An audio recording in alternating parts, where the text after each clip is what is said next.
ওরা বাপ ছেলে একসাথে চুরি করে। ওর ছোট ভাই মদ ব্যবসা করে, ও চুরি করে, কিন্তু প্রশাসনের কোনো পদক্ষেপ নেই কেন?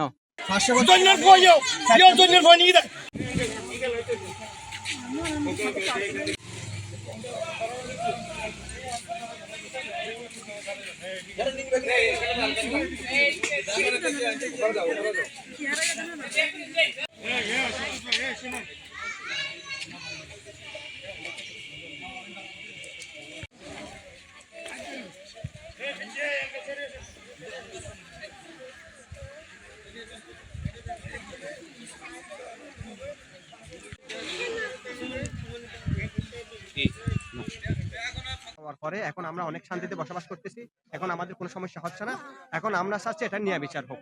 এটার মধ্যে কোনো ধরনের উত্তর পাড়া এবং দক্ষিণ পাড়া এখানে আমাদের সাথে একটা রক্তের সম্পর্ক আছে। এখানে কেউ কারোর সাথে কোনো হিংসা হানাহাসি না এখানে চলতেছে না।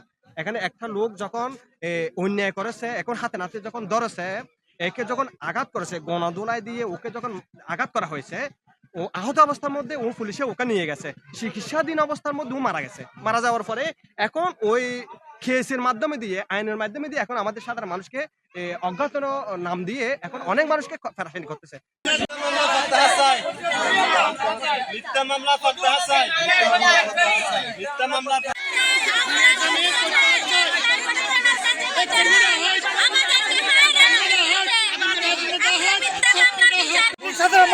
আমাদের মিথ্যা মামলা করতে দুনিয়া কাপাল হয়ে গেছে।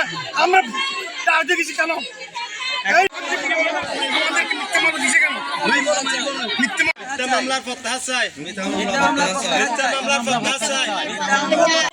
বিচার আমরা ওদেরকে জনগণে মারছে, এটার আমরা জনগণে মারছে, তারপর কেন আমাদের কেন হয়রানির শিকার হচ্ছে?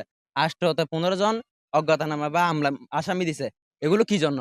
ওরা মূলত একজন কৃষকের মূল সম্পদ হচ্ছে গরু, সেটা সবাই জানে, কিন্তু ওরা হচ্ছে প্রতিনিয়ত গরু, এমনকি টিউবওয়েল, ওরা বাপ ছেলে একসাথে চুরি করে। ওর ছোট ভাই মদ ব্যবসা করে, ও চুরি করে, কিন্তু প্রশাসনের কোনো পদক্ষেপ নেই কেন? আমি এটা সুষ্ঠু তীব্র নিন্দাও।